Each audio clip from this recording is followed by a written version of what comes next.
राधे राधे। आप सब ने हमें पूजा करते हुए अक्सर वीडियो में देखा होगा, लेकिन पंडित जी जो है कभी कभी पूजा करते हैं। जब मुझे पूजा नहीं करनी होती या बेटे को कहीं बाहर जाना होता है, जब करते हैं पंडित जी पूरी विधि विधान से पूजा। तो आप सब ने हमारी पूजा करने की विधि तो देखी है, लेकिन आज मैं आप सबके साथ शेयर करूंगी पंडित जी किस तरह से विधि विधान से पूजा करते हैं।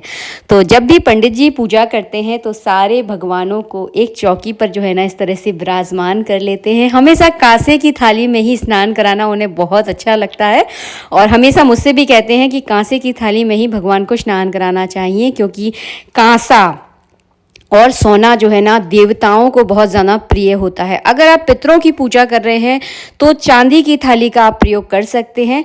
देवताओं को चांदी ज़्यादा प्रिय नहीं है, देवताओं को सोना ज़्यादा प्रिय है, कांसे ज़्यादा प्रिय रहता है। कांसा नहीं है तो पीतल का भी आप प्रयोग कर सकते हैं।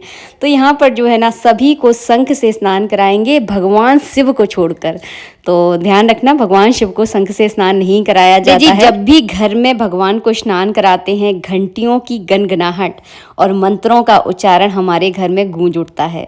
तो ये निशानी है पंडित जी की पूजा करने की। हम पूजा करते हैं तो मंत्रों का उच्चारण ज़्यादा नहीं करते हैं, केवल घंटी ही बजा देते हैं, लेकिन पंडित जी घंटी के साथ जो है ना मंत्रों का उच्चारण करते हैं।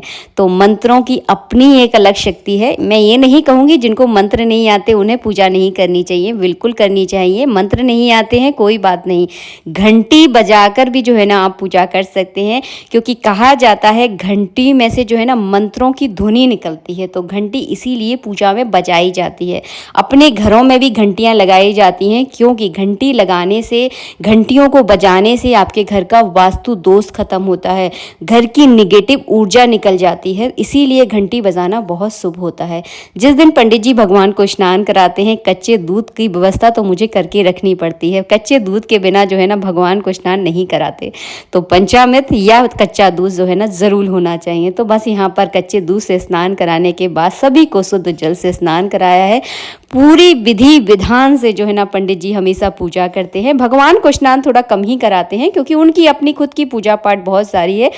अब आप मुझसे पूछोगे दीदी पंडित जी कौन सी पूजा पाठ करते हैं, तो मैं थोड़ा सा आपको यहाँ पर डिटेल में बता दूं कि पंडित जी जो है ना अपने पाठ वगैरह करते हैं। जैसे सप्तशती का पाठ होता है, गोपाल सहस्त्रनाम का पाठ होता है, तो इस तरह के पाठ करते हैं। भगवान को स्नान कराने की ड्यूटी ज़्यादातर मेरी रहती है या मेरे बेटू की रहती है। तो हम दोनों जो है ना करते रहते हैं। मतलब जब मैं थोड़ा सा व्यस्त होती हूँ तो बेटू कर लेता है, अगर बेटू अभी स्कूल वगैरह जाने लगा है तो ज़्यादातर मैं करती हूँ। पीरियड टाइम के समय जब पंडित जी घर पर होते हैं तो उस समय जो है ना पंडित जी ही पूजा करते हैं।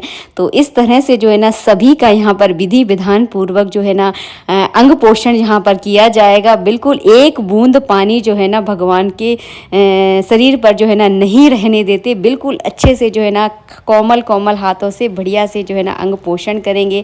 सभी को पूरा बढ़िया सा सुगंधित इत्र लगाया जाता है। पंडित जी हमेशा कहते हैं पूजा में अगर इत्र नहीं लगाया तो पूजा जो है ना एकदम अधूरी है, क्योंकि जब औरत एक श्रृंगार करती है, पुरुष एक श्रृंगार करता है, तो या जब हम होते हैं तो अगर इत्र आपने नहीं लगाया है यानी परफ्यूम नहीं लगाया है तो श्रृंगार कहीं ना कहीं थोड़ा सा अधूरा रहता है। इसलिए इत्र जो है ना ज़रूर लगाना चाहिए। अगर आप विशेष मनोकामना की प्राप्ति चाहते हैं, कोई विशेष इच्छा अगर आपकी है, तो आप किसी भी देवी देवता, जो भी देवी देवता को आप मानते हैं, उन्हें आप लगातार अगर 1.25 महीने तक उनकी अगर इत्र से मालिश करते हैं तो यकीन मानिए अगर वो जो इच्छा आप चाह रहे हैं आपकी योग्य है तो आपको ज़रूर मिलेगी। तो वैसे तो मैं 1-2 वीडियो में आपको बता चुकी हूँ, दोबारा इसीलिए बता रही हूँ ताकि उन लोगों ने जिन्होंने ये वीडियो नहीं देखा होगा उनको भी ये जानकारी मिल जाए। तो लगातार 1.25 महीने तक आपको ये उपाय करना है, और समय की जो है ना निर्धारितता रखनी है, मतलब एक समय पर करना है। अगर आप संध्या के समय करते हैं 5 बजे 6 बजे जितना भी समय आपको टाइम मिलता है, तो टाइम का विशेष ध्यान रखना है, एक ही टाइम पर करना है।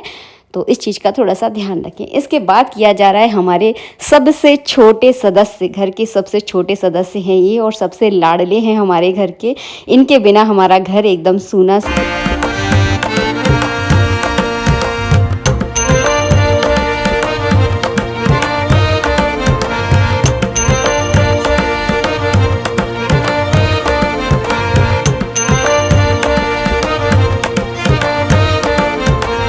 अक्सर मुझसे मुझसे सवाल पूछे जाते हैं कि दीदी आपके घर के मंदिर में जो प्रतिमा है भगवान की आपने कहाँ से ली है, कहाँ से लेकर आई हैं आप? तो जितने भी भगवान आप मेरे घर के मंदिर में देखते हैं सभी मेरी शादी से पहले के हैं, गौरी गणेश को छोड़कर, क्योंकि गौरी गणेश की प्रतिमा जो है ना हमने ली थी दिवाली के समय पर। बाकी जितने भी देवी देवता आप देखते हैं सभी जो है ना बहुत सालों पुराने हैं। पंडित जी जब गुरुकुल में रहा करते थे तो उनके साथ एक बाबा रहा करते थे बहुत समय पहले। तो बाबा जो है ना इन सारी प्रतिमाओं की पूजा किया करते थे। अब जब बाबा जी ने अपना शरीर छोड़ा तब जो है ना ये सारी प्रतिमा जो है ना पंडित जी ने ले ली, और पंडित जी जो है ना जब से इनकी सेवा कर रहे हैं। जब से पंडित जी की शादी हो गई तो सेवा का जो श्रेय है जो है ना मुझे मिलने लगा है। तो ये मेरा बहुत बड़ा सौभाग्य है कि इनकी सेवा का श्रेय मुझे मिला है। और खूब मन से जो है ना हमारे घर के तीनों सदस्य जो है ना इनकी खूब मन से सेवा करते हैं, बहुत प्रेम करते हैं।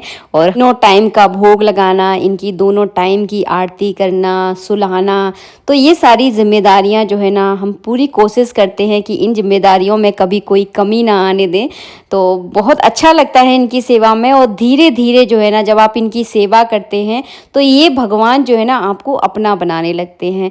तो पहले जो है ना मैं इतनी ज़्यादा पूजा पाठ नहीं किया करती थी, क्योंकि मैं जिस फैमिली से बिलोंग करती हूँ वहाँ पर पूजा पाठ होती है, ऐसा नहीं है कि नहीं होती। लेकिन हाँ, मेरे ससुराल के मुताबिक अगर देखा जाए, कंपैरिजन अगर किया जाए तो बहुत कम होती है वहाँ पर पूजा। तो मैं एक ऐसे माहौल में पली बड़ी हूँ जहाँ पर पूजा पाठ थोड़ी सी कम होती है। तो मेरे अंदर वो संस्कार जो है ना थोड़े कम थे। लेकिन धीरे धीरे जब मैंने इनकी पूजा करना शुरू किया, पंडित जी पहले बहुत फोर्स करते थे मुझे कि नहीं तुम इनकी पूजा करो, तो मैं उनके फोर्स करने पर मैंने कभी किया ही नहीं। तो मैं थोड़ा सा ऐसे ही बेमन से जो है ना पूजा कर लिया करती थी कभी कभी। लेकिन धीरे धीरे जब मैंने इनको अपनाया और इनकी धीरे धीरे करके पूजा की, खासकर जब लड्डू गोपाल की धीरे धीरे मैंने पूजा की, अपने आप इनसे प्यार होता चला गया। तो बस यही है। इसके बाद जो है ना यहाँ पर हमारे घर में है नर्मदेश्वर। नर्मदेश्वर शिवलिंग को आप अपने घर में रख सकते हैं। वैसे शिवलिंग को अपने घर में रखा नहीं जाता, केवल नर्मदेश्वर को छोड़कर। तो हमारे घर में नर्मदेश्वर शिवलिंग है।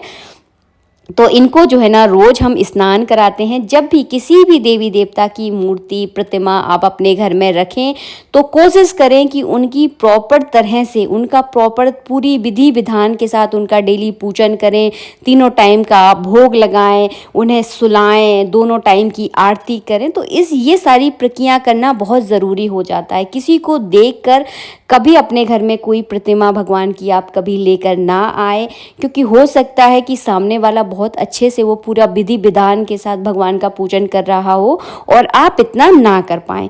तो आप जितना कर सकते हैं उसी हिसाब से जो है ना आपको शुरुआत करनी चाहिए। अगर आप केवल लड्डू गोपाल की पूजा कर सकते हैं तो केवल लड्डू गोपाल को ही अपने घर में लेकर आए।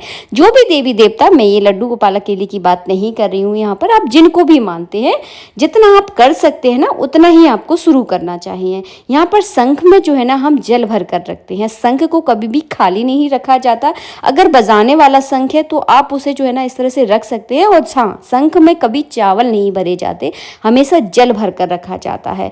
तो आप बोलोगे दीदी आपके घर में 2 शंख है? नहीं, मेरे घर में केवल एक ही शंख है। एक है अर्घा, जो आरती के बाद हम अर्घ देते हैं, वो होता है छोटा वाला अर्घा। वो शंख नहीं है, ना वो बजता है। बजने वाला शंख घर में केवल एक ही रखा जाता है। इस वीडियो में मैंने जो भी आपको बताया है, जो भी आपको बातें दिखाई हैं, बताई हैं, आपको सब कुछ अच्छे से समझ में आ गई होंगी। डेली तुलसी दल जो है ना भगवान को हम ज़रूर चढ़ाते हैं। जल में तुलसी ज़रूर डालते हैं। जितनी बार भोग लगाते हैं तुलसी उसमें ज़रूर डाली जाती है। मंगलवार, बुधवार, रविवार के दिन हम तुलसी कभी नहीं तोड़ते हैं। तो एक दिन पहले थोड़ी सी ज़्यादा तुलसी तोड़ कर रख लेते हैं, फ्रिज में रख देते हैं। गर्मियों का सीजन है, तुलसी बाहर थोड़ी सूख जाती है तो फ्रिज में आप रख दीजिए। तो इस तरह से जो है ना भगवान के भोग में हम तुलसी ज़रूर डालते हैं।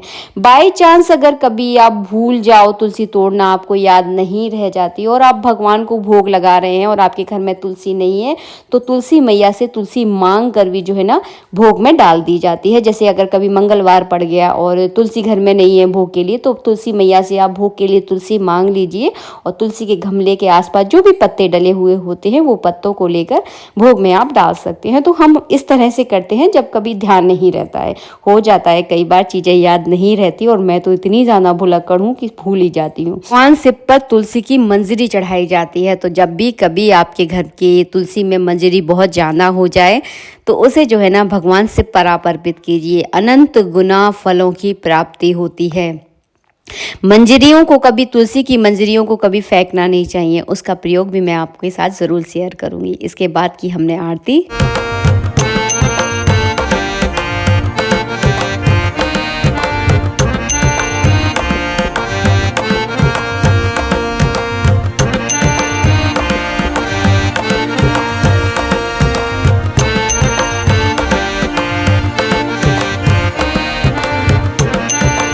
विष्णु भगवान की जय, सदगुरुदेव भगवान की जय, बरवाली बाबा की जय। जय जय श्री राधे, हर हर महादेव।